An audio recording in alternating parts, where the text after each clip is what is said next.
Great. All right. Well, greetings, everyone. As some of you already know, my name is Gelare Coe. I'm the founder of Kosmos Institute.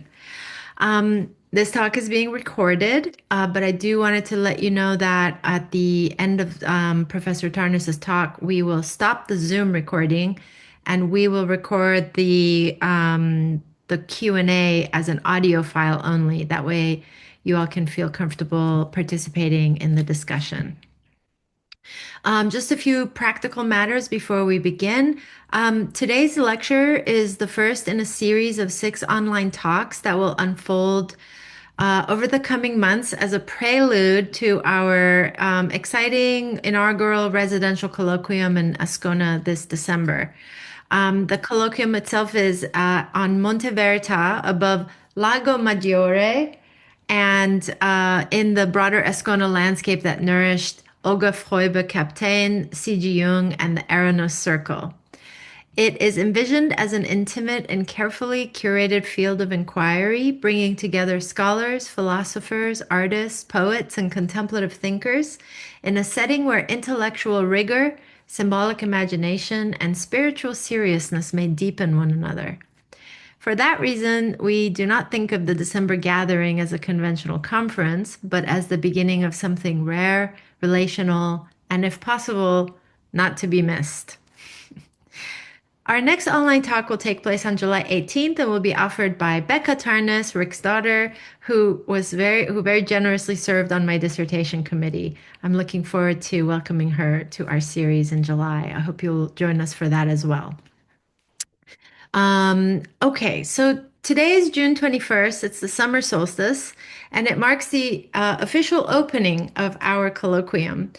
We had a much smoother kickoff planned, but I think sometimes it's good to have these kinds of situations at the beginning of the run, as it were, rather than at the end. But anyway, today's June 21st, and the colloquium culminates on Monday, December 21st, which is actually also Kosmos Institute's third birthday. So there's this nice kind of poetic line between the start of the summer and the start of the winter, this time frame that we're holding these events in. But before I introduce today's speaker, I'd like to say a few words about the subject of inquiry for this inaugural colloquium. About a year ago, while reflecting on possible themes with Kosmos Institute professors Drs. Aaron Cheek and Hereward Tilton, Dr. Cheek observed that our students seemed perpetually interested in learning how the tension between the seemingly opposite and irreconcilable dimensions of immanence and transcendence might be resolved. Of course, this tension of the opposites and its resolution through the creation of a third consequence was a recurring theme in Jung's work. But in my own view, a kind of life and death intensity hangs in the balance of this tension, one perhaps best expressed in the words of that most mystical Prince of Denmark, Hamlet. I thought it would be nice, given that it kind of like gave us the inspiration for the theme. At least it gave me the inspiration for the theme of the colloquium, that we could just quickly familiarize ourselves with this famous soliloquy. I'll just read it to you real quick. To be or not to be, that is the question. Whether 'tis nobler in the mind to suffer the slings and arrows of outrageous fortune, or to take arms against the sea of troubles, and by opposing end them. To die, to sleep. No more, and by a sleep to say we end the heartache and the thousand natural shocks that flesh is heir to. 'Tis a consummation devoutly to be wished. To die, to sleep. To sleep, perchance to dream. Aye, there's the rub. For in that sleep of death, what dreams may come when we have shuffled off this mortal coil, must give us pause. There's the respect that makes calamity of so long life. For who would bear the whips and scorns of time, the oppressor's wrong, the proud man's contumely, the pangs of despised love, the law's delay, the insolence of office, and the spurns that patient merit of the unworthy takes, when he himself might his quietus make with a bare bodkin? Who would fardels bear to grunt and sweat under a weary life, but that the dread of something after death, that undiscovered country from whose bourne no traveler returns, puzzles the will and makes us rather bear those ills we have than fly to others that we know not of.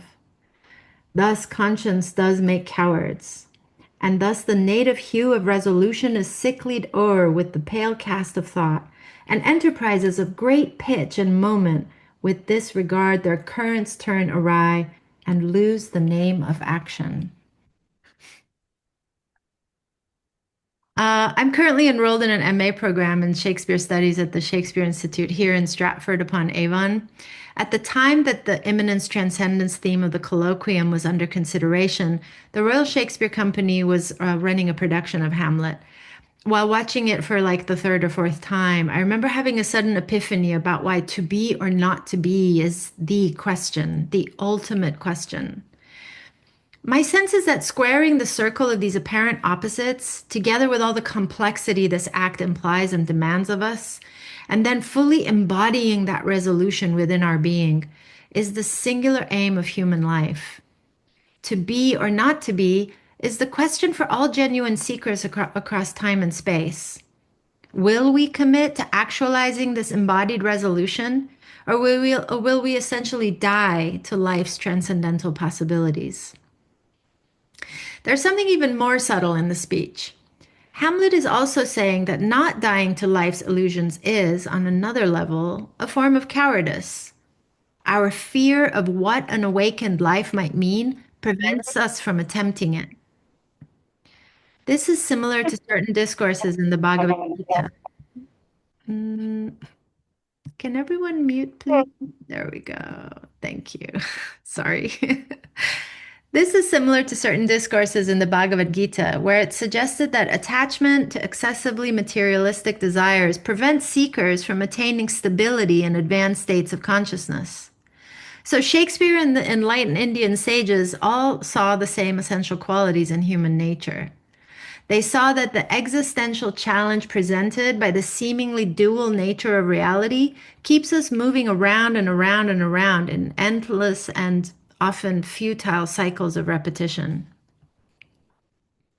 So, this issue, together with its complex vicissitudes, seemed so fundamental to me, and understanding it seemed so crucial that I decided to make it the theme of our inaugural colloquium.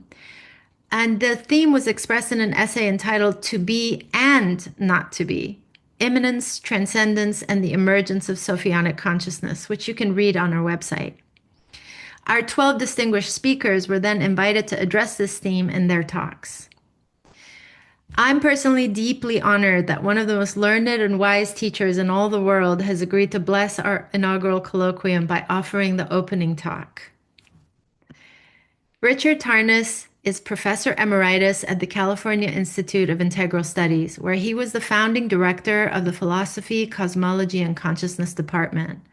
During his 30 years there, he taught courses in the history of ideas, depth psychology, archetypal cosmology, cultural history, and the evolution of consciousness. He has also frequently lectured on archetypal studies and depth psychology at Pacifica Graduate Institute and was formerly the director of programs and education at Esalen Institute. He is the author of The Passion of the Western Mind, a narrative history of the Western worldview from the ancient Greek to the postmodern that is widely used in universities. His second book, Kosmos and Psyche, received the Book of the Year Prize from the Scientific and Medical Network. He is a past president of the International Transpersonal Association and was a longtime member of the Board of Governors for the C.G. Jung Institute of San Francisco. Please welcome Professor Rick Tarnas. I was just thanking you, Gallery, for your for Oh, your your your warm introduction, and also for the Shakespearean background to your inspiration for launching this series and the colloquium. And I want to thank all of you for joining us here today, especially for your patience in our getting started. And here on this summer solstice and Father's Day, that I'm honored to be presenting at today. So our great topic today is the polarity of transcendent and immanent, and the powerful tension between these two orders of existence, these two orders of reality that has marked our own culture in particular. And in the theme essay for the overall colloquium, I noticed that Gallery also set out several other closely related ways of describing this tension. She put it between temporal and eternal, between material and imaginal, and between the visible and invisible dimensions of existence. And in my description for today's lecture called The Arc of the Transcendent, I further amplified this polarity, namely, how has humanity's experience of the relationship of nature with spirit evolved over the centuries? Also of cosmos and psyche, of fact and value, the human and the divine, the secular and the sacred, also the literal and the archetypal, or we could say the literal and the symbolic, since there is an important distinction between the archetypal and the symbolic. The archetypal is the God, as it were, while the symbol is the vessel or the way through which the God enters into human experience. So they kind of come as a package. Now, I'm sure you recognize each of these polarities that I've mentioned here have distinctive meanings and nuances, and they have distinct histories behind them. Still, I think we can recognize there's a certain family resemblance that they all share. Now, the split between transcendent and immanent and the problematizing of their relationship, and often the total negation of a transcendent dimension altogether. This split and tension, which is developed in the course of Western intellectual and spiritual history, and which especially intensified in the modern era, we can see this split and at times total negation in the modern as a great loss, a decline, a massive act of forgetfulness. But this development also reflects an essential aspect of our own underlying current identity of who we are. That is both the split and the tension between transcendent and immanent represent essential features of how you and I experience our lives and our very selves. And this is true with respect to ways of being that we ourselves would regard as among our most important and even precious ways of being. Gallery, am I coming through okay? Everything good? Okay, great. So I think it would be a shallow and superficial judgment that would make this enormous development in human consciousness into either solely a tragic error or solely a glorious advance, which it often is. That is, this judgment in either direction is more typical than what we're trying to do here today, or what I'm trying to do. Something much more interesting and more complex has been taking place. Something more evolutionary and more meaningful. But the only way to glimpse this deeper meaning is to trace the history of how the distinction and the tension between transcendent and immanent developed. It's not enough just to spell out the metaphysics of transcendent and immanent, because their history is crucial. And that's because the history is layered within us. It's a living, dynamic reality. It's not just an inert deposit, not just interesting background of merely academic interest or mere historical interest. The history influences how even the most anti-modern and poetic or religious among us experiences and articulates these dimensions of being, including those of us most revering of past worldviews. To understand our present condition, we need to recognize that the present is always deep. It's thick. It's not a mere point in a horizontal flat continuum. The present contains all of the past, deeply layered within it. More than that, each of us contains that past. We all contain our entire history, both personal and collective, ontogenetic and phylogenetic, like just the very nature of our limbs, our brain, the digits of our fingers, and so I mean, all that is just in us from history, and even cosmic history is embedded, embodied in us. Our history encompasses both near and distant, um, both the part and the whole. It's all there. Rumi said, the drop is part of the ocean, but the entire ocean is also in the drop. We're not blank slates, not at birth or at any time. Everything is layered within us.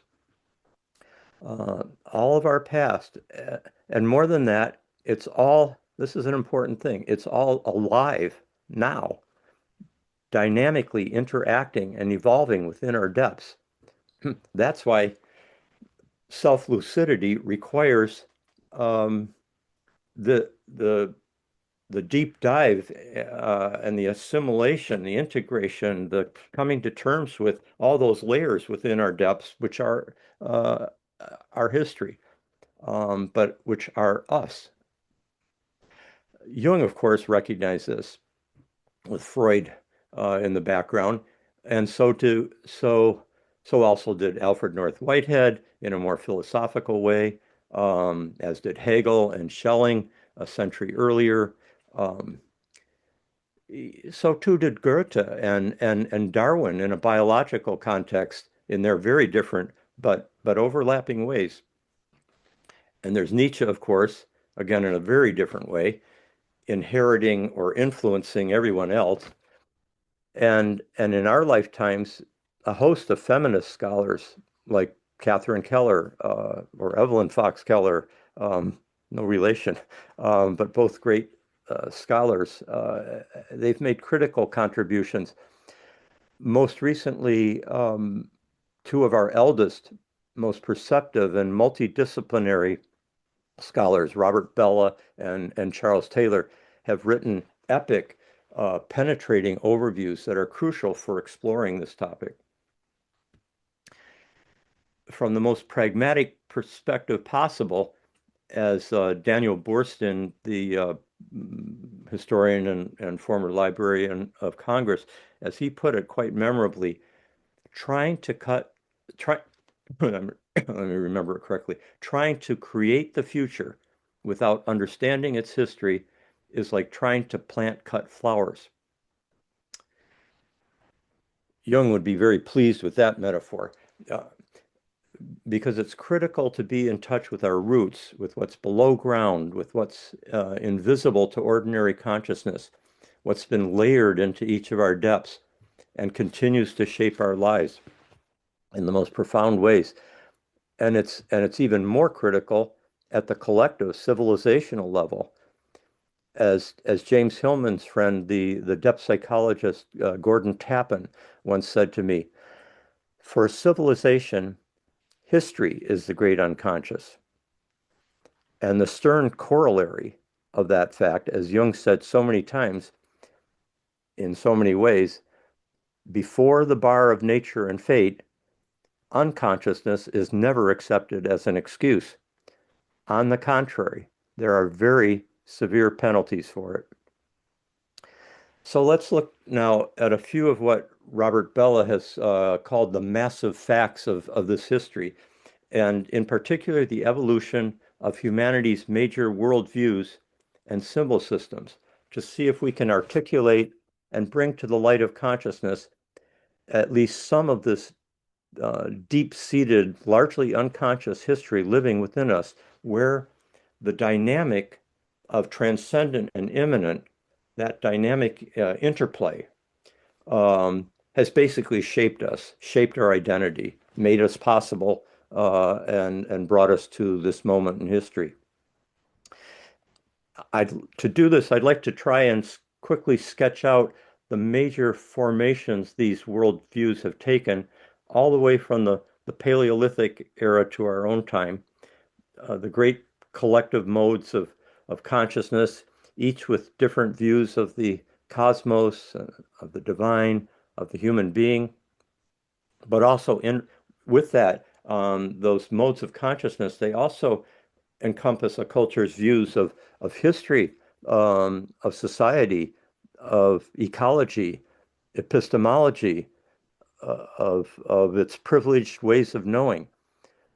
Also, part of this is the locus of the numinous, and what are the highest values to be aspired to, the most admired and revered ways of being. What's the nature of the good? All these have evolved in close interplay. They're not just interconnected, they're also interpenetrating, and they tend to constellate as distinctive integrated packages. One last thing, let me say out loud the looming truth that I'm sure all of you are thinking as well. I'm all too aware that this is a ridiculous topic to take on in a single lecture. Really, in anything less than a 500-page scholarly book with 60 pages of notes. And even then, we'd be using 7-league boots to race across history to generalize where 1,000 nuances and complexities should be addressed. The subject's just so vast and so complicated, and there's so many diverse developments in different societies and different eras. But still, I think given the theme of the colloquium, I'd like to at least attempt the task here, with all due reservations about, no matter how imperfect and constrained the result will inevitably be. All we'll be able to do is gesture at some of the most conspicuous overarching themes and developments. But perhaps we can shed at least a little light on the larger pattern of evolution discernible in this vast history, and perhaps also glimpse something about that unfolding pattern, which what that might signify for us today, now under conditions that seem unpropitious, to say the least. But perhaps neither gain nor loss, Eliot tells us. For us, there's only the trying. The rest is not our business. Now, I'm going to try to make our task easier here by sharing my screen and using a few diagrams that I've developed over the decades of teaching all these courses on, history of evolution of consciousness and everything like that. And so that it's not just words trying to convey this history, which is so many faceted. As deep as language can be, visual iconic symbols can sometimes reach even deeper. I like what Jean Cocteau once said. Some say that art is a very complex way of saying very simple things, but we know that art is a simple way of saying very complex things. Okay, so I think the easiest starting point will be to address the sharp difference between the underlying assumptions of the mainstream modern sensibility compared with those of all pre-modern and non-modern cultures. I'll then sketch out the general features of how each of these major worldview constellations, I'll sketch out the general features, and then when we've got the larger sequence in front of us, we can more specifically address the issues surrounding the transcendent and immanent. So let me share my screen here, and I'll do share, and then I'll do, okay, allow. Okay, can everybody, um, Yes. did I share? Okay, so so do you see right now a two diagram of the modern and the primal worldviews? Yes. Okay, great. All right. So I'm calling it the primal, of course it's been called um, traditional or primordial or primitive without any negative connotation, or it's called yeah, um, indigenous, traditional, but I'll just call primal as some uh, like it. And what I want you to see is, first of all, that the shaded areas that represents where conscious, purposeful intelligence and soul and spirit uh, exist. Where also, which also includes where the numinous is, um, and uh, the lines that are surrounding the self in the primal worldview are dotted to show that that permeability, the porousness of the individual within the world, that it's embedded in a tribal community, but it's embedded, even the tribal community is itself experienced as something that's embedded in nature, which is itself experienced as ensouled, um, and and uh, the human self participates in the world directly in a participation mystique, and the divine participates in the world, and the self can participate uh, in the divine, especially in states of ritual. Um, and this is a world in which the world is nature is pregnant with signs and symbols. It communicates constantly with the human being, um, and it, by contrast, if we well, you could say the inner, what we would think of as the interior of the human being, the human consciousness, is continuous with the interior of the world. Um, but when you get to the modern worldview, uh, all those qualities that are associated with purposeful intelligence and soul, they're seen as exclusively characteristic of the human subject. And that sharply differentiating line shows the radically distinct nature of the human subject vis-a-vis the objective world. So here you can see this huge development that took place over thousands of years, um, is a is one in which, on the one hand, you could see this as being an enormous um, appropriation of the entire anima mundi, the entire ensouled world, has been appropriated into the human self, kind of swallowed like a vacuum cleaner. The entire cosmic uh, capacity for meaning and purpose and value, the sake, anything like that is a human faculty or capacity, uh, attribute, while um,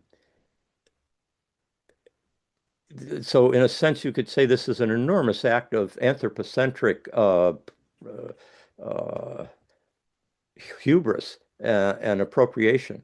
On the other hand, there's also been a tremendous empowerment of the human self vis-a-vis the world, as we see around us, living in the Anthropocene or Anthropocene, the degree to which the world seen as object um, and the technological and scientific and even psychological attitudes and assumptions and principles that inform that approach to the objective world has given the human self tremendous capacities for molding, shaping the world, not simply um, being part of it, interacting with it, participating in it, but molding it, shaping it with a great sense of human agency, empowerment, uh, and independence, freedom, etc. And of course, that this entire arrow is seen as a movement of progress. That the whole archetypal myth of progress is what drives this. Now, to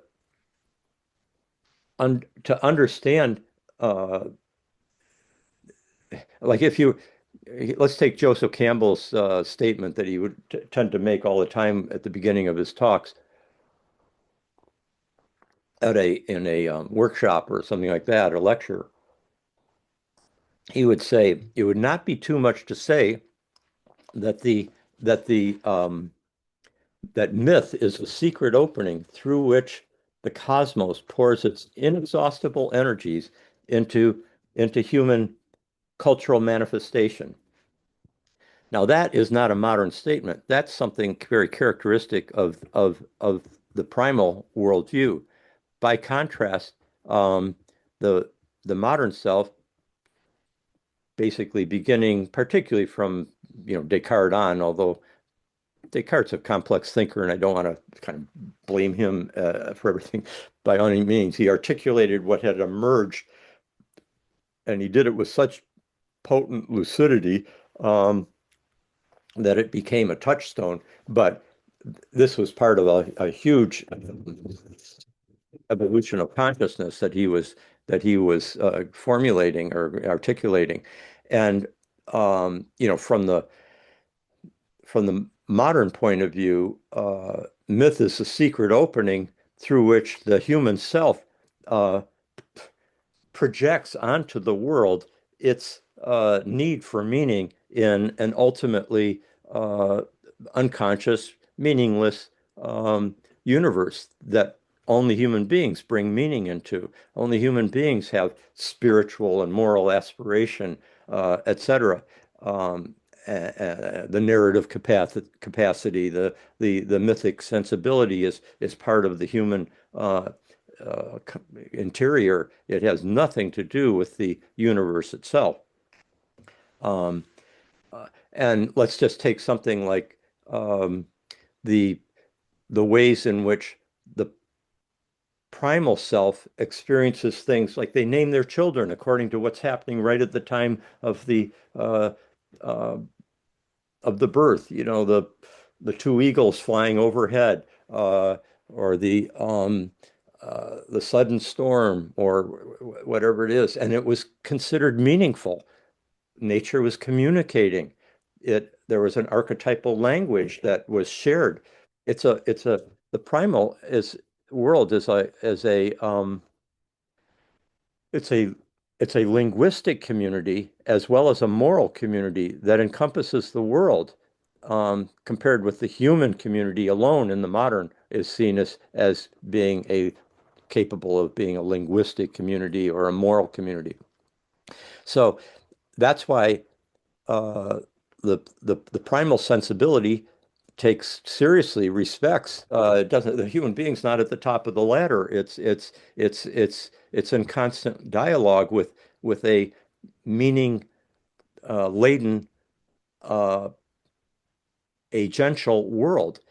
Now, uh, if if you if you were to go to a psychiatrist and say that the world's been speaking to you, and these synchronicities have been happening that tell you to do this or that, depending on the psychiatrist, probably not Jungians, obviously, but if you started talking about too many of these meanings that nature was conveying to you, that the outside world was conveying, you'd be it would be pathologized. Medication could be recommended. Um, okay, so I won't go into all the complexities of synchronicities because there's no question that synchronicities increase in spiritual emergencies and as well as all sorts of non-ordinary, extraordinary states of consciousness. But the complete erasure of the possibility of synchronicities, uh, synchronicities were not a problem for the primal. It wasn't even needed as a concept. Okay, so now to understand this great development, we have to see what happened in between, and this was the axial revolution of the first millennium BCE, and that basically this huge transformation of consciousness that took place in several of the so-called of the um, high civilizations in the first millennium as the Bronze Age turned into the Iron Age. And these were often countries that were nations that were under duress from the tremendous changes that were happening at that point in the Archaic period. And uh, but it took place more or less simultaneously, particularly in the 6th century BCE, when everything Pythagoras and the Hebrew prophets,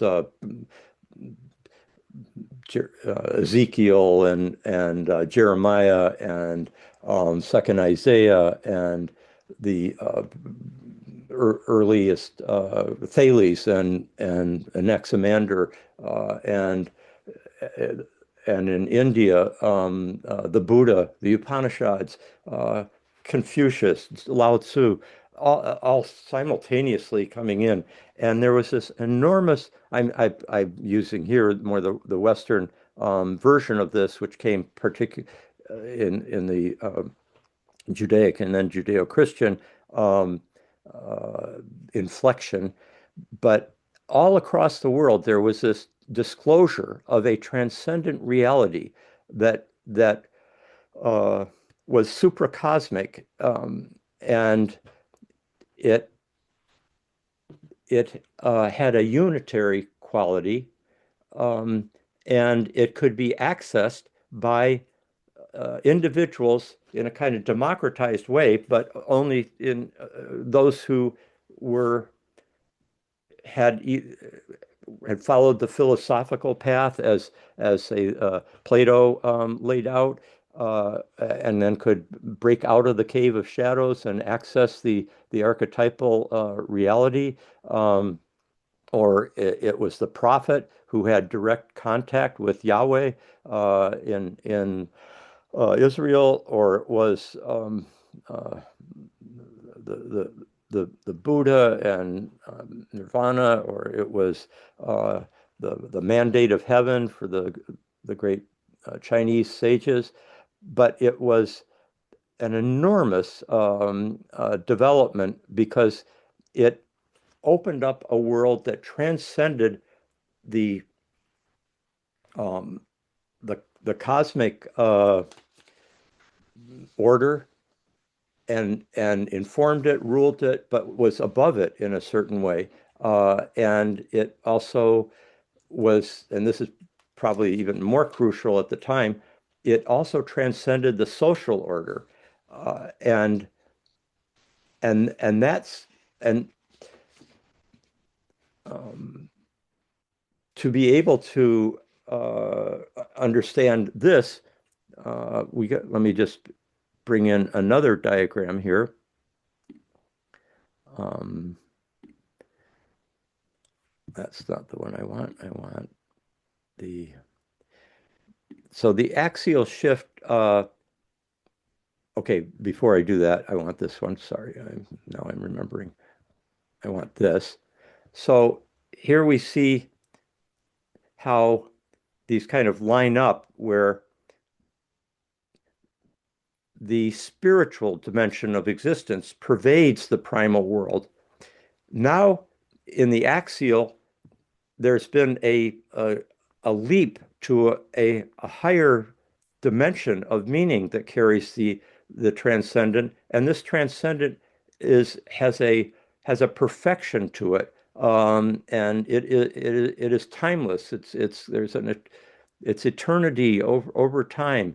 It's spirit over matter. It's and over nature. It's the good over the problematic. It's the light over darkness, etc. But the human being, out of all the world, has the potential special relationship to the divine. The philosopher in Greece, the prophet in Israel, the mystic in India, the sage in China, they can access this, participate in it, be enlightened by it.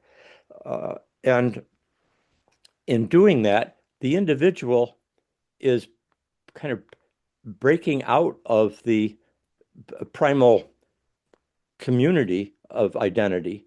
The individual in the primal world did not consider herself or himself apart from the social role that he or she was occupied within a tribal community, and there would be no consideration at all of thinking of themselves as a separate individual. Uh, and that which is so um, uh, preeminent for us here in inheriting this modern selfhood has been differentiated. That individuality has been differentiated with in the axial period. The prophets and the philosophers, they are predecessors of the modern self in that sense.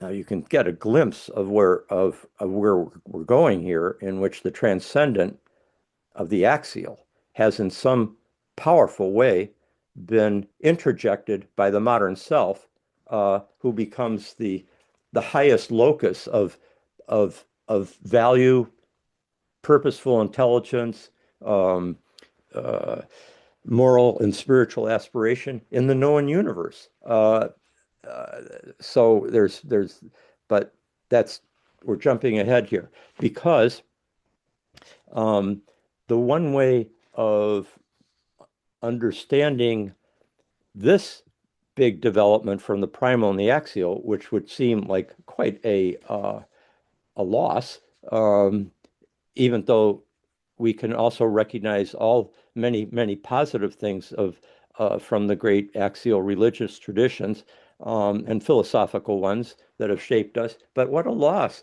to have um, somehow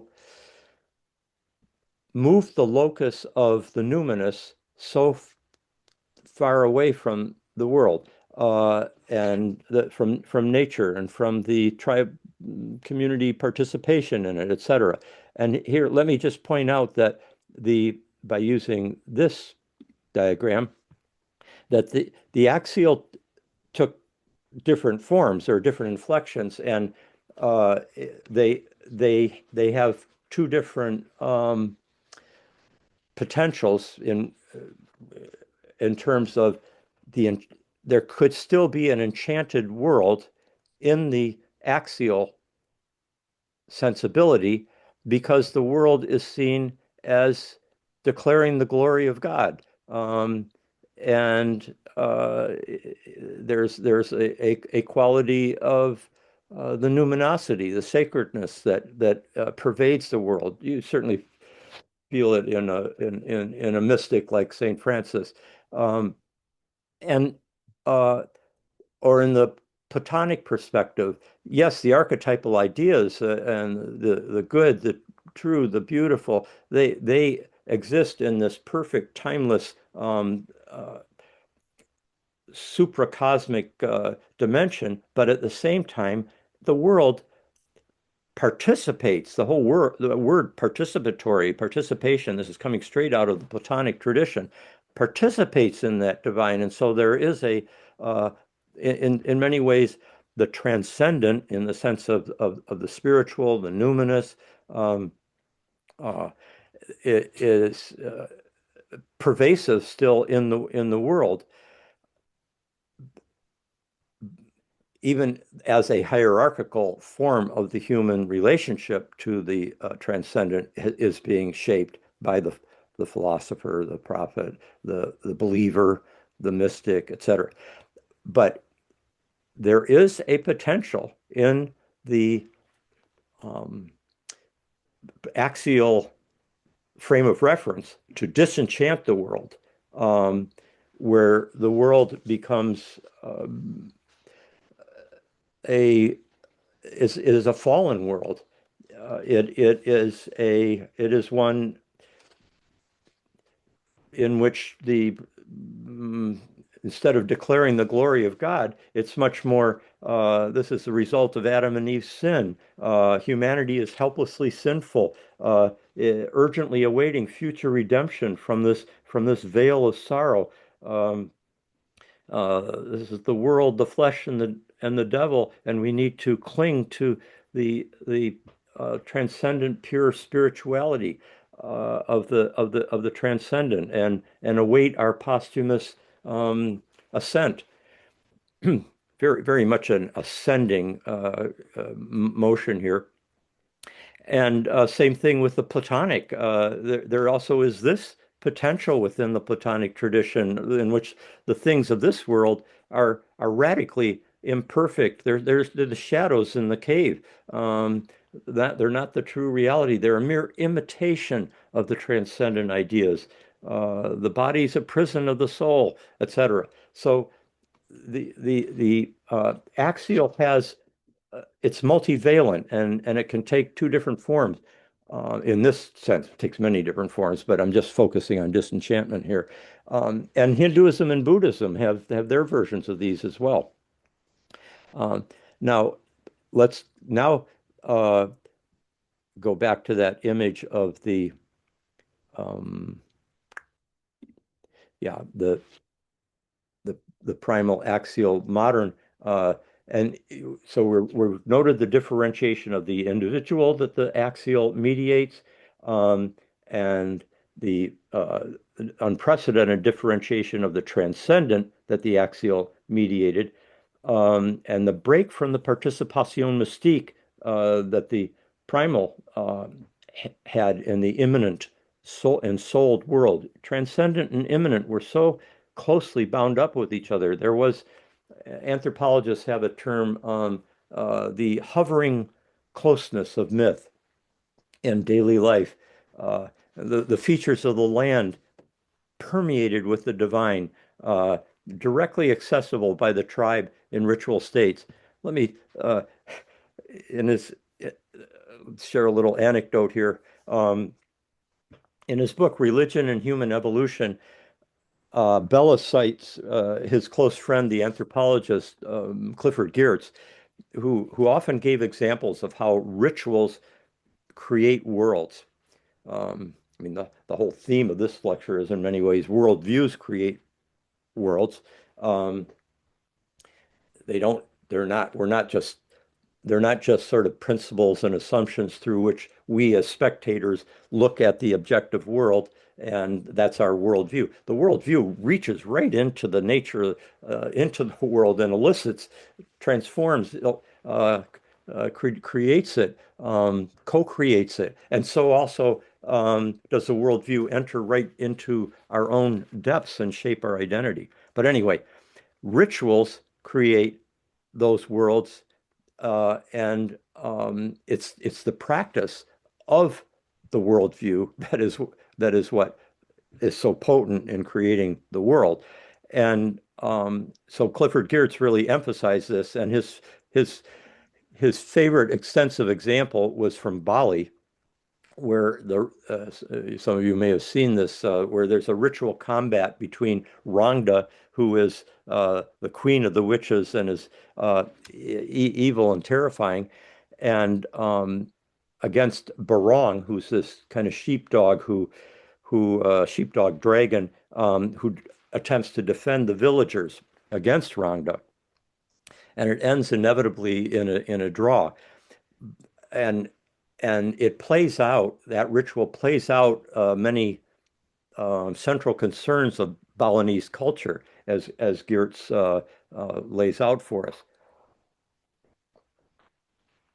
But in his conclusion, it's a great story. Uh, he's pointing out how it's the direct experience of an encounter with these two figures of Rangda and Barong, that in the actual performance of the ritual, that the villager comes to know them as genuine realities as far as they're concerned. Um, these are not representations of anything; they're presences. And when the villagers go into trance, they become themselves part of the realm in which those presences exist. So one day, um, as Clifford Geertz put it, to ask, as I once did, a man who has been Rangda in a ritual, whether he thinks that Rangda is real, is to leave oneself open to the suspicion of idiocy. I can just see the villager looking at Geertz like, geez, you've got a mental problem. Of course it's real. Now, so again, we might regard this as a great loss, which it is, but as entirely a loss, it is not. The shift from the primal participation mystique in the anima mundi to the axial's radically differentiated transcendent, we have to understand how this happened historically. That's why the history is so important. And to do that, now we need to bring in the archaic, which intervened right in between here, between the primal and the axial. So let's look at that. So here's the archaic. Down here is the primal, and there's the axial. But look at the archaic is what intervenes. And this is a huge development. You have much larger, more populous, and more complex societies start to emerge out of the much smaller villages of the primal tribal world, and there's a systematic domestication of animals and plants and agriculture, and this is an extremely hierarchical civilization. I'm talking about when this emerges, the archaic emerges in about the fourth millennium BCE in Mesopotamia and Egypt, and then in numerous other societies, not as universal as in the primal, but quite widespread. And in these, and it's doing this independently, where the complexity and the size and the of the population and the nature of its whole being is such that a social pyramid from base to pinnacle that is extremely stratified takes place with the pharaoh or the king high priest at the top. They're the same. The pharaoh, king, high priest, emperor is divine or semi-divine, and is the divine mediator between heaven and earth, and between the human realm and the many gods in the celestial realm. And at this point, you can see there's an elevation and a concentration of power, not only in the human realm to up to the top of the pyramid with the aristocracy and the scribes and priests and military, at higher levels, et cetera, going down to the workers and so forth. This is, but it also is an elevation and concentration, centralization of divine power into like the celestial deities. This is where, astronomy and astrology, one entirely one uh, mode of inquiry and practice at that time, exist. And instead of the powerful beings that existed throughout, the totemic animal spirits and ancestral spirits and so forth, the powerful beings that occupied the primal, in the archaic, you have them all. They're now in the heavens. The stars and the planets, the sun and moon, these are the either the gods themselves or the residences of the gods.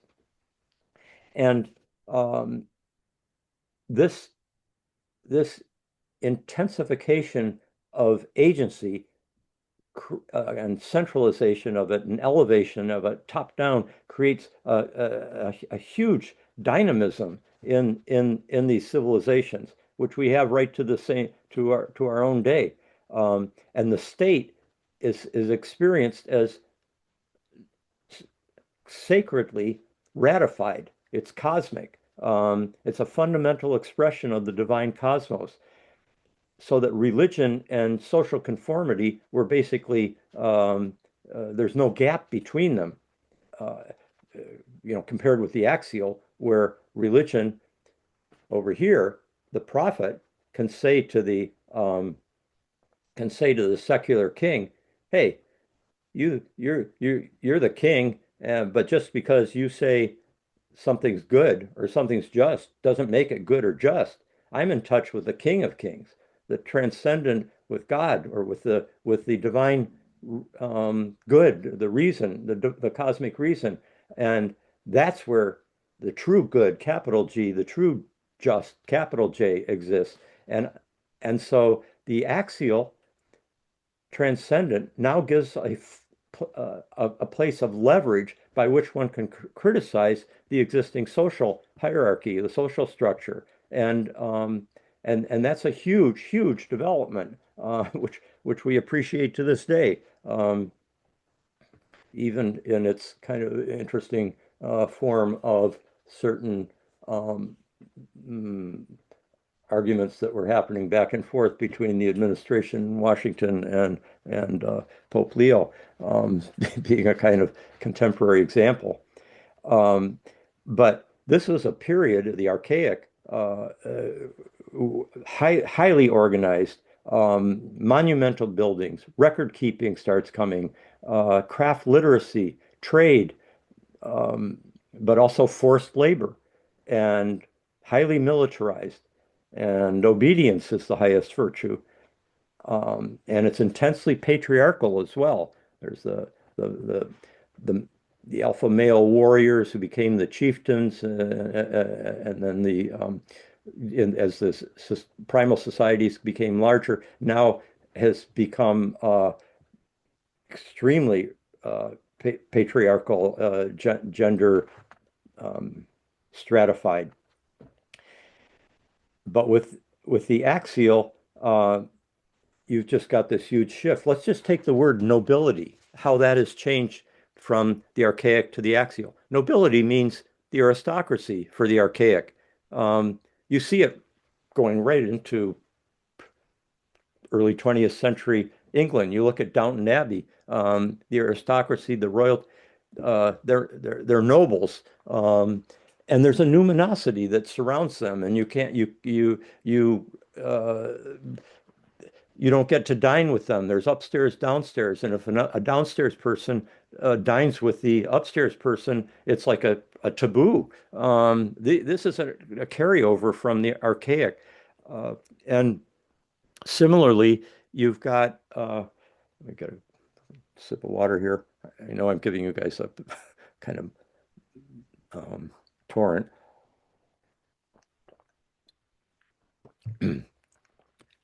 Uh, by the way, everybody doing okay? Okay. Yes, we're Uh, loving it. We're loving it. okay. Um, so uh, the let's, where I was yeah, here.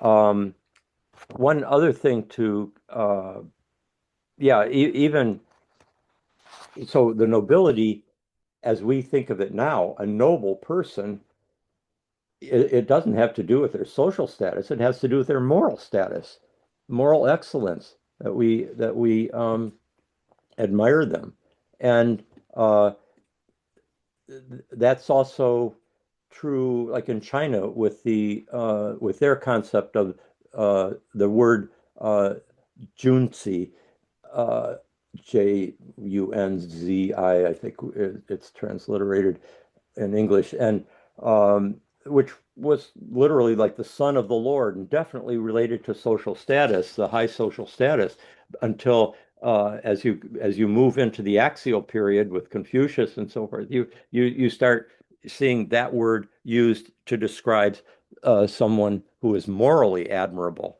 high moral distinction, not social distinction.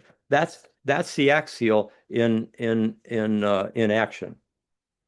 Okay, now we need one more uh, step to get to the modern, and uh, to do that, I will do this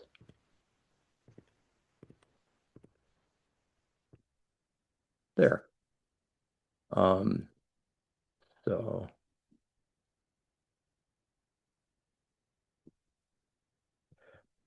sorry, well, let's just concentrate on this. We won't go into the postmodern crucible we're in yet. Um, and so I just want to concentrate now here. We're looking at as you can see now, this whole sequence, the medieval is what's absolutely crucial in Latin Christendom in Europe uh, for the great shift from the axial to the modern. And you can see now that what we're talking about here is we on the one hand, you can see these as stages in certain cultures because they emerge at certain times in history. But they also are all alive now and continue to exist inside all of us, but even dominant in certain cultures to this day.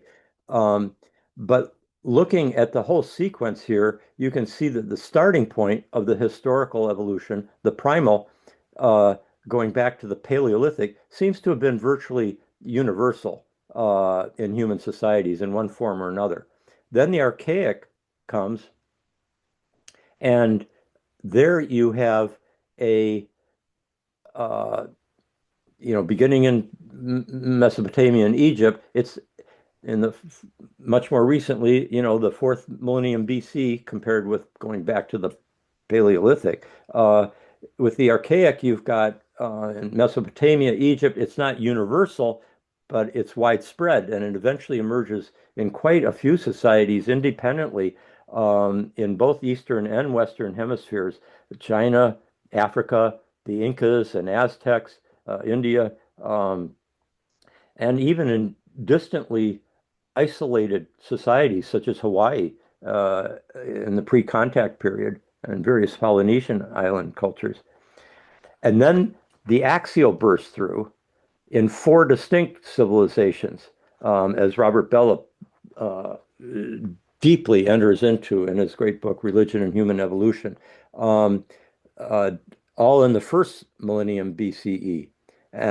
Karl Jaspers, Max Weber, Eric Vogelin, they're the ones that really uh, begin to theorize this great transformation. So here you're seeing that this kind of movement is getting narrower. But then comes the medieval, which is very much a European development limited to Latin Christendom. And in the medieval, the primal, the archaic, and the axial are all intermixed and form compromise formations. If I was redrawing this, I would want to emphasize that much of the primal is still here. People lived in a world of spirits and demons and the land and the local tribal community and identity. All that's very, very present. But at the same time, so also is the archaic hierarchy of kingdoms and divine right of kings, etc. And the church, very hierarchical with the Pope. But there is because the axials happen, a distinction. The church state division is starting to take place, and the axial has God overlooking the entirety, so that even though the medieval is still filled with magic, even in the Catholic Church, it's so sacramental and is much more enchanted universe than happens with the Reformation and Reform. But the main point I'm wanting to emphasize here is that these three, um, all of these are coexisting. God's sovereignty over the world in the medieval helps give us guarantee of, well, yes, that forest is haunted, or that person is being possessed by a demon, but God is the ultimate guarantor of uh, good of the good, and it offers a certain security. It This also starts to concentrate individuality as well, which we already saw starting to come in with the axial, but it develops more and more in the course of medieval Europe, um, and uh, but it's the particular nature of the axial that Latin Christendom inherited, particularly from Augustine and Anselm. I mean, Augustine's a great. They're so complex, so deep, proto-modern, proto-postmodern, proto-medieval, as well as ancient. Um, so articulate, so influential, so conflicted, etc. We inherit so much from him. Um, but one of the things we inherit, besides that city of the world and the city of God, etc., distinction, is a view of God's omniscience and omnipotence, combined with a sense of God's judgment of our goodness and our spiritual merit, depending on how freed we are from the bonds of the flesh and the whole issue around sexuality and so forth. And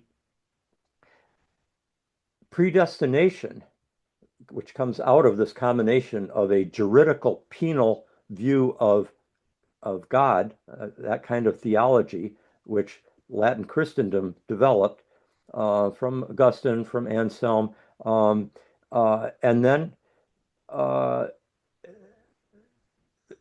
God becomes a kind of supracosmic emperor um, who can sentence people, in fact, the majority of people, to eternal damnation. Um, so that there's this overwhelming fear of hell and eternal damnation um, that is very much in the picture. And so this particular mix of the axial, the archaic, and the primal combined with the power, this then combined with what Charles Taylor calls a powerful reform movement that starts in the High Middle Ages. Well, it starts even by a thousand AD, but it gets stronger, or CE, it gets stronger and stronger with each century. An ever increasing movement towards personal piety. Let me say about hell. If you think that hell is a an all too live option for your future, eternal damnation, unbelievable suffering that will never, ever end, well, that concentrates the mind. if there's anything that is going to develop a differentiation of consciousness and a capacity to and a need to uh, for self-responsibility and self-control and so forth, and individual on an individual level, because it's the individual who is judged at the time of death. This sensibility starts emerging more and more in the High Middle Ages. That's really going to shape your consciousness. We have two great renderings of what of hell given by uh, James Joyce in Portrait of the Artist as a Young Man. Unbelievable sermon that is given there in chapter 3, brilliantly eloquent as only an Irish James Joyce could do. And then Max Weber does the same thing in The Protestant Ethic and The Spirit of Capitalism, about the Protestant sense of predestination and hell and Calvinism. Uh, the only reason that they could write this so perceptively is that they had emerged out of it. And by the way, they owe to the modern, the Enlightenment, the breakthrough out of the this hell, that punitive potential. And so, yeah, I'm just going to say a little bit about reform and then go to the main point. Let's see, how are we doing? I've been speaking for about an hour, almost. Um, Gelleray, at least before, when we originally set this up, he said, "No, I'm not going to give a time on this because I want you to go as long as you want, but I don't want to wear everybody out." Feel free to do it however way you want, Rick. This is for the everybody here and also for posterity. So, Well, we I might give everybody a 5 minute break at a certain point. I don't want to go on too long, but okay. my typical, and we want to have time for discussion, but the typical arc of my lectures tends to be when I feel like the narrative, where I'm able to get it all out, is typically an hour and 15 minutes. I I have to admit that with the weightiness of this topic and its complexity, that I know I'm yeah, pushing the limits on that. But let's just I'll go organically as much as I can here, and then we'll play it by ear. So I'm wanting to describe what is basically a kind of, remember how I said that we've gone from the more universal condition of the primal to the still quite widespread but narrower archaic civilizations, and then the axial, which becomes quite happens just in four, maybe five. So we really don't know exactly what happened in Persia. We don't have the records, just are not clear enough, but clearly something was going on there, Zoroaster and so forth. But it's a smaller number of very influential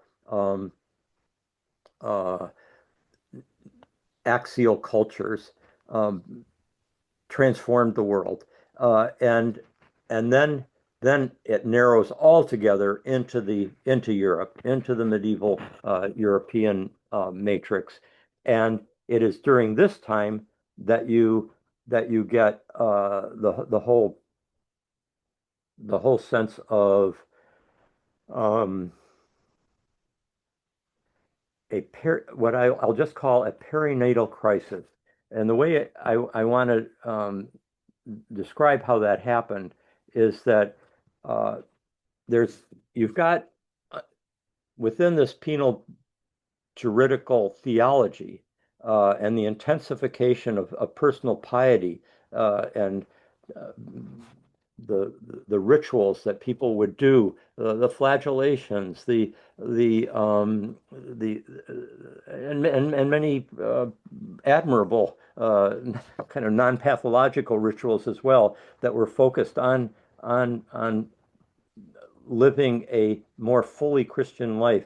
There's something about the medieval in which, unlike any other uh, axial culture, there was an attempt to totally have the entire society move into what priorly only the higher callings, the monastic vocations, um, were expected to do. Now it, it was expected that everybody should live up to these high standards, um, and and part of that was involved also the disenchanting of the world from the immanent sacred. And this happened, we often blame the modern, but this started very strongly in the medieval. It started philosophically with nominalism, all the nominalists, William of Ockham and so forth, in the 14th century onwards. But it's also the people um, breaking out of the the fear of the ensouled enchanted world, because we emphasize what a loss it is to lose the enchanted world, but enchantment also made us very porous and vulnerable to like demonic possession, to that that woman in the village next neighboring us. She gave my daughter an evil eye, and that's why she's sick. And the shaman is directed to direct his magic against that village or against that evil woman, etc. There, the vulnerability of the porous self in an enchanted world is very powerful, especially in that kind of the world that uh, you've got the Black Death happening. You've got that. I think Bergman's Seventh Seal, perhaps the greatest film ever made, so captures this this mood, this experience that took place in medieval Europe. Um, but if you've got God as being superior to all these and intracosmic um, forces, good and evil, um, and you have a direct relationship to God, and then you also don't have to go through the church with its sacraments, which could be exerted by priests who are corrupt and bishops who are just very worldly, etc. Instead, you have that direct, every believer is a priest. That's Luther. And to break free from the enchanted world in favor of God's glory, who saves us, and that our task now is to transform this world to serve God's glory. And you disenchant the world and forge the buffered self in doing so. And that was part of a transformation that took place within Christianity in the medieval period. This is Charles Taylor's powerful point in his incredible book, A Secular Age. And so, um, as we move from through disenchantment from the immanent sacred, dis getting rid of magic and demons and also relics and potions and magical actions and actors and places, including the haunted ones, and then you increasingly generalize this uh, direct piety towards God, not just the spiritual elites, but to the entire population.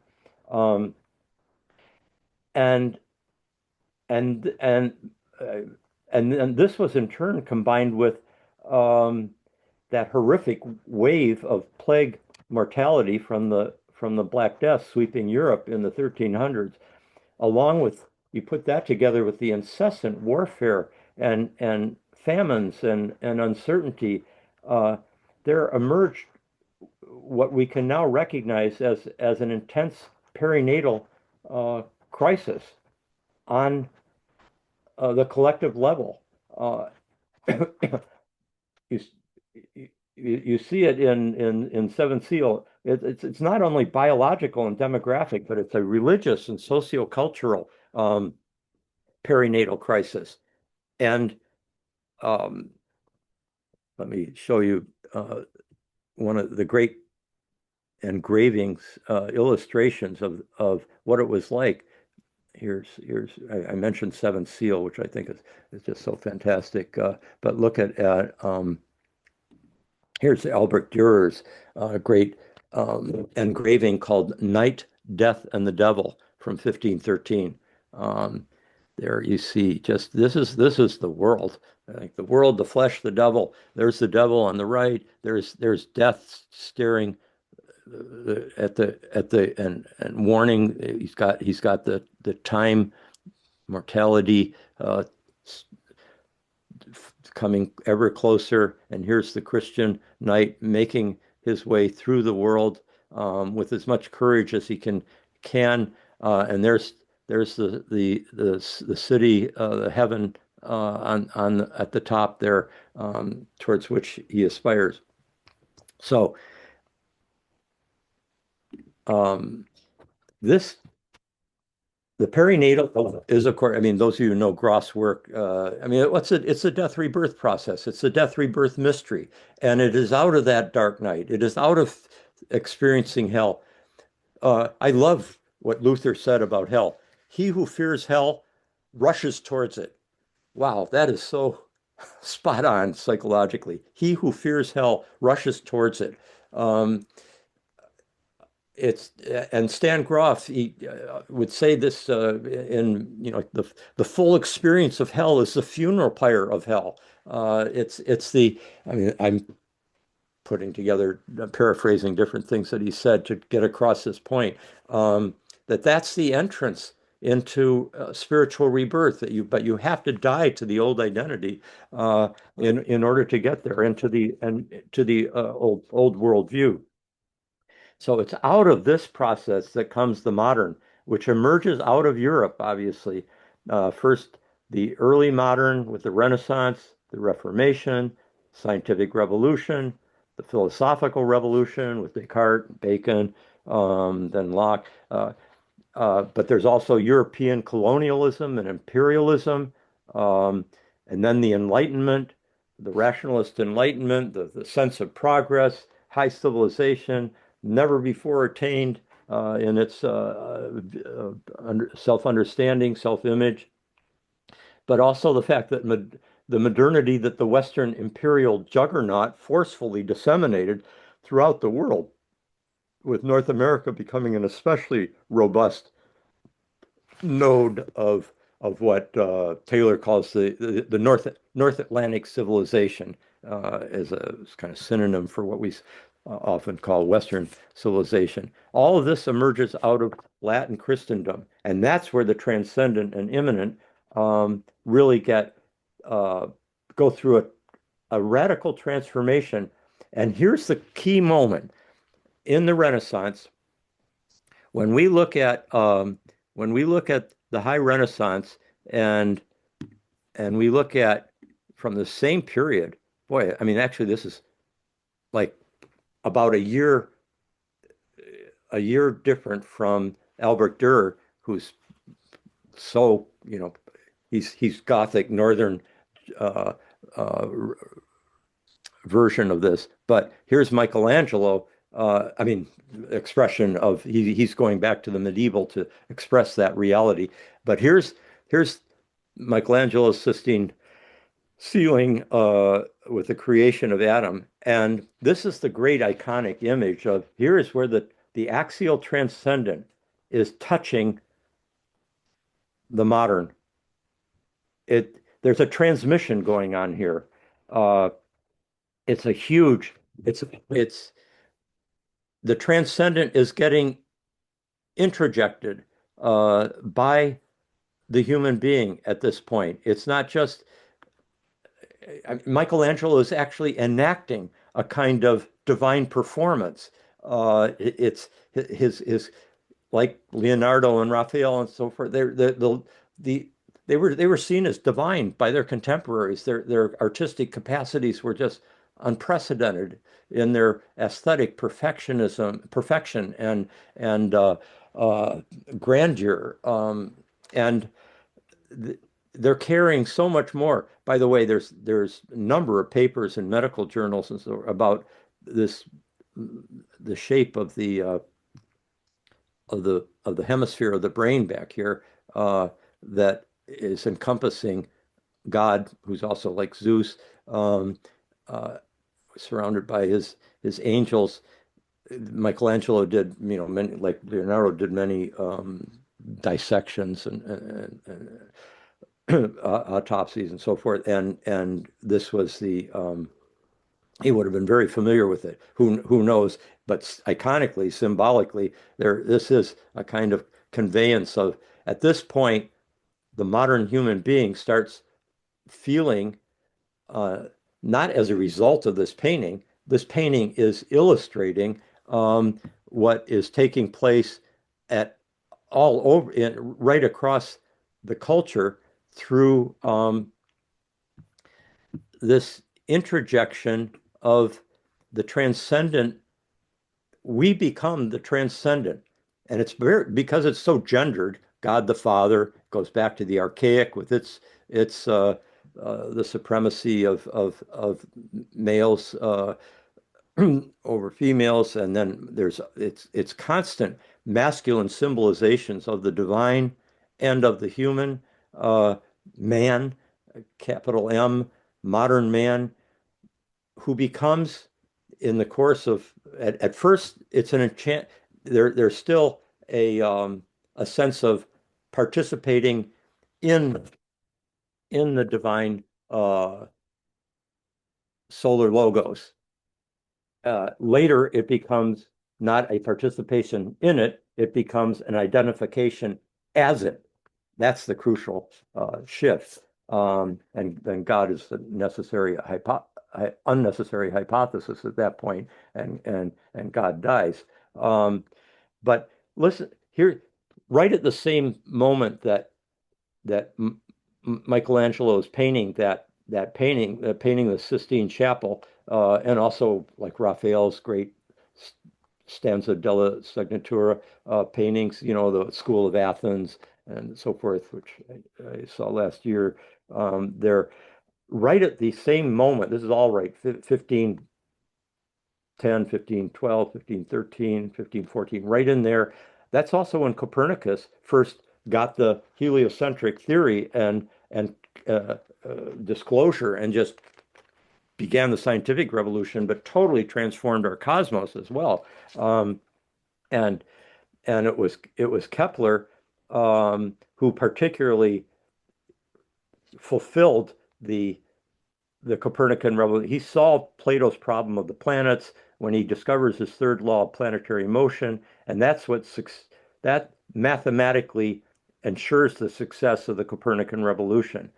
But Kepler, and like Copernicus, is still living within an enchanted world, and his mathematical mysticism, straight from Pythagoras and Plato, but blended with God, with the Christian God, that's what successfully initiates the scientific revolution. So the whole thing is like born in clouds of glory.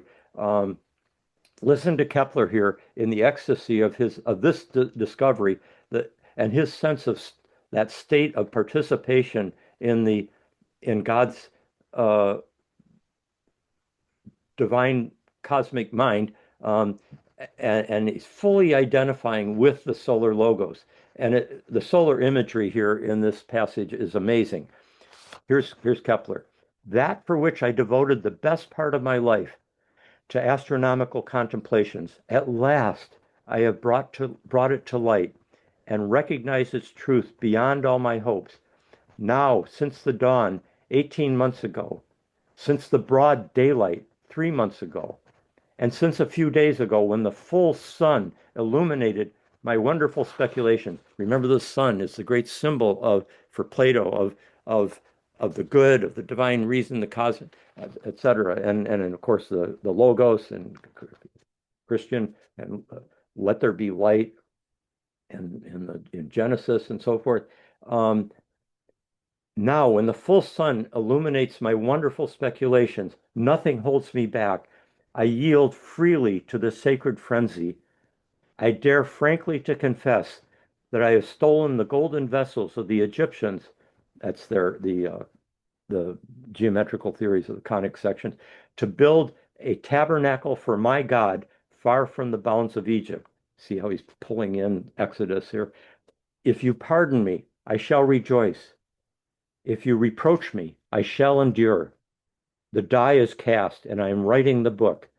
To be read either now or by posterity, it matters not. It can wait a century for a reader, as God himself has waited 6,000 years for a witness. That's all this is happening at once. And you've got Pico della Mirandola doing his oration on the dignity of man, rewriting Genesis to bring the human being into its pivotal place in the creation, and of course Ficino, and you've got Luther right at this moment breaking out of the church. He has his great breakthrough right at this time that then led to the 95 Theses, breaking out of the church, the individual straight before God, etc. But the Copernican revolution is very complex, as is this whole burst of the transcendent getting humanized, becoming immanent again through the human, but also very anthropocentric form. This huge development has begins to take on much more complex potentials than that initial ecstasy describes. Here's Nietzsche on the Copernican shift. Here you can see I've got an image here that I made that shows the two sides of the Copernican shift. So we go here and we go to this. You see how at first when the Earth moves, this enormous cosmological change, it moves into the heavens, which was seen by all the axial cultures, etc., and archaic, etc., as being the realm of the gods. Now the Earth too is what Kepler said, stella nobilis, a noble star. It has moved into the heavens, just as the human being, the philosopher, mystic, scientist, is able to experience God's true order of the cosmos as never before. And so there's this tremendous sense of elevation that infuses the modern self, that goes, right into the Enlightenment and so forth. But at the same time, that orbit, it keeps moving, and it goes, it descends, just like this entire evolution that we've been talking about. And here we see that let's bring this up. There you see. Now here, actually, this one shows it even more starkly. Here's the primal worldview compared to the late modern worldview, post-Nietzschean, post-Copernican, where we're this meaning-seeking speck of dust, just this small, minuscule island of meaning, decentered in a vast, meaningless, purposeless universe, signifying nothing except what the human being might create. Here's Nietzsche says, since Copernicus, man seems to have stumbled onto an inclined plane. He's now rolling faster and faster away from the center. Whither? Into nothingness? Into the penetrating feeling of his nothingness? Hasn't precisely the self-belittlement of man, his will to self-belittlement, been marching relentlessly forward since Copernicus? That's the genealogy of morals, and and we can see how Nietzsche's diagnosis of this will to self-belittlement, it's evident in, say, somebody like Richard Dawkins' well-known neo-Darwinian view of evolution, when he says we are robot vehicles blindly programmed to preserve the selfish molecules as known as genes. We are throwaway survival machines. um, and so this is one form of the postmodern. Okay, now I'm going to go back to this full one and kind of wrap things up here and talk about where we are now. So um, Romanticism comes in, and of course, it makes great strides towards re-enchanting the universe. Um, uh, but the combination of the rationalist technological objectification of the world and the immanent frame, as Taylor puts it, and disenchantment, combined with Romanticism's own fateful journey of disillusionment in certain ways, and until it becomes a kind of subject.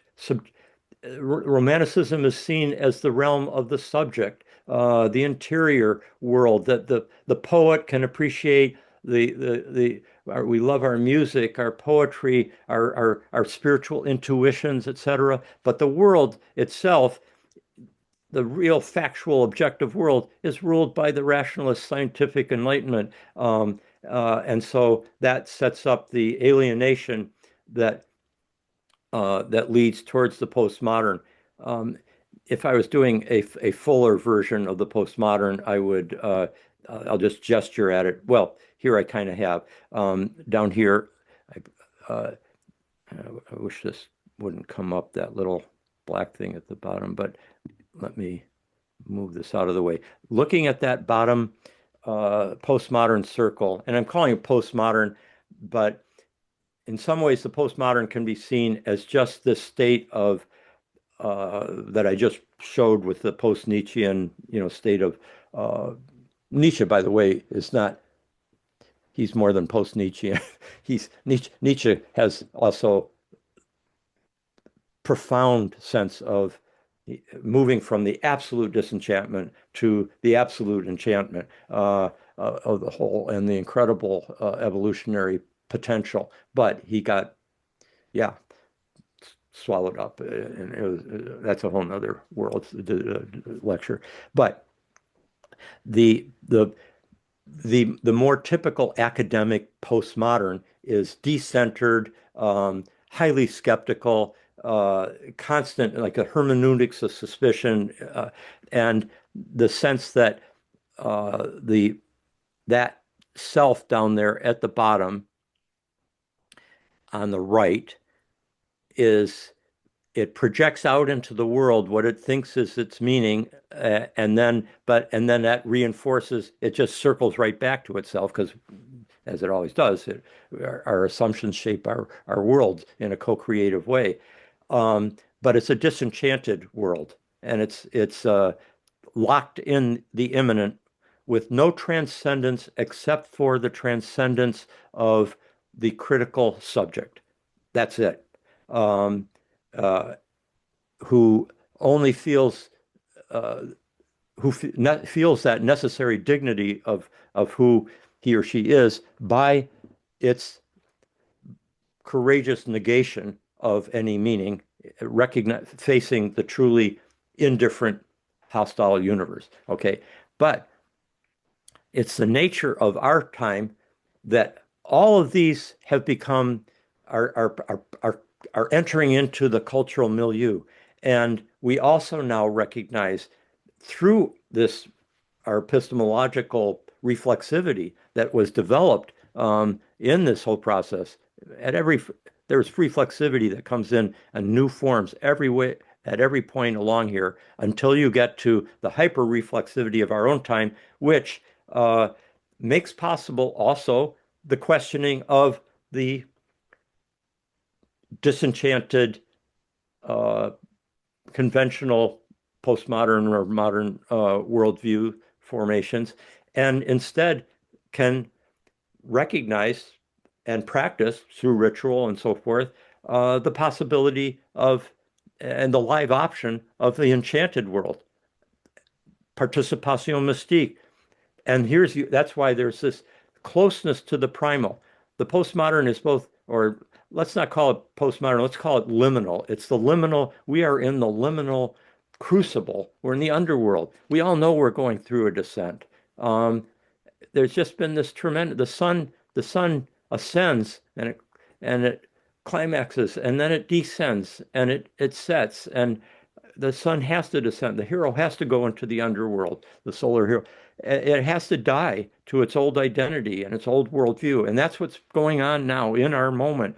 And that huge hubris of the swallowing of the entire transcendent into the human has been so empowering for us. But it's also catastrophic, as any hubris on that scale would be. And so we're having to go through an initiatory transformation. And in a sense, that what I'm gesturing at with that left hand circle with the arrows, epistemic and ritual, etc., arrows that go into the anima mundi, but really it enters into also the transcendent, supracosmic. All of these are with us. By the way, the modern also contained a neo-archaic pyramid, but only with the human being at the top of the pyramid, rather than the pharaoh. The Cartesian, I think, therefore I am, is what we is the pharaoh. See, there's a shift of identity all the way along. The primal is not an I. The primal is a we. That's the identity. It's we are the salmon. We are the river. We are the ancestors, etc. It's very we. Here is where the I comes in through the king, the pharaoh, the divine link. I, the one man, as the Chinese king, who has the burden as well as the honor of being the link to the gods and the mandate of heaven. And then the axial, I am who am. That's the great I that gives us our subject identity. And then medieval's complexly combining all of those things. And then here's I think, therefore I am. The postmodern I, here's my candidate for the postmodern I. I'm almost done, guys. I know I'm putting you through unbelievable. Okay, Calvin and Hobbes. He looks up at the heavens. I'm significant. All huge letters, caps. Keeps looking. There's no communication from the heavens. This is Pascal's moment. I'm terrified by the eternal silence of these infinite spaces. And then screamed the dust speck. Now, this captures that sense of the isolated, decentered, meaning-seeking self in a meaningless, purposeless universe. But notice how he does it with irony, with the awareness that he's got the I'm significant, because this is the hubris, this is the inflation of the modern.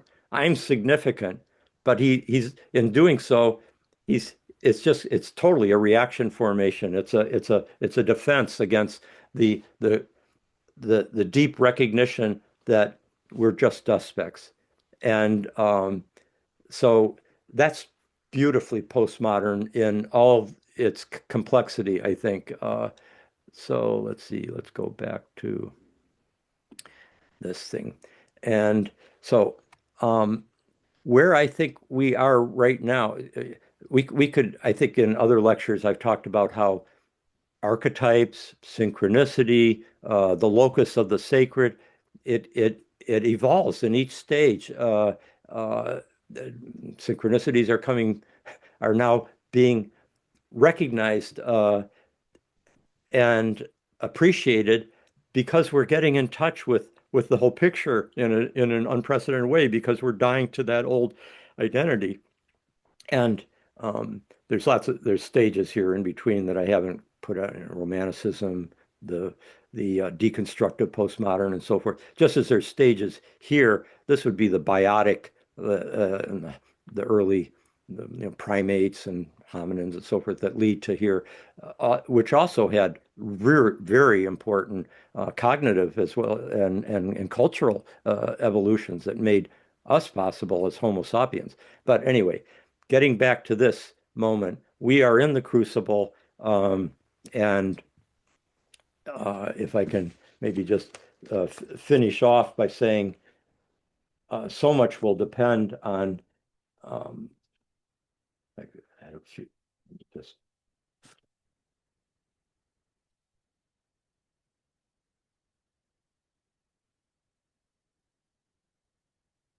my sense is it's as if the universe has painstakingly differentiated us and separated us out of the whole and through that narrowing of, remember, I always said it went from universal to a lot of cultures with societies with the archaic, then a few with the axial, which then spread out. The medieval is very concentrated in Europe, and then the modern, which is very much a European and Christian development that then, through all positive and negative impulses, affects the whole world. So we have multiple modernities now, as well as impact from the modern moment by moment, as we read in every headline these days. And we are in the Kairos moment now. And our consciousness is the Earth's consciousness in human form. The cosmos is consciousness in human form. And we're all on a journey. And each of us in our individual lives is on a long spiritual and moral journey. But the earth itself is on a vast spiritual and moral journey, as is the cosmos, and we are participants in it. And my sense is that the universe has painstakingly differentiated us and separated us out of the whole and propelled our reflexivity and our capacity for moral discernment and our autonomy, our agency, so as to bring forth a part of itself as a partner who can freely love the beauty and majesty of the whole. The world is deep, deeper than day can comprehend, as Nietzsche said. Um, we can come, there can be a sacred marriage uh, because of the differentiation. You can't have a marriage without a true marriage without a differentiation. It's a hieros gamos that is the possibility of this dying, this spiritual rebirth, this great descent through the underworld, the night sea journey that we're going through. And we don't really know what will be born, as it is an unpredictable living process that's still unfolding under great pressures and peril. But I believe in some deep way it has the potential to integrate all this history and the archaeological layerings within our depths to bring forth a greater synthesis. Um, we shall see.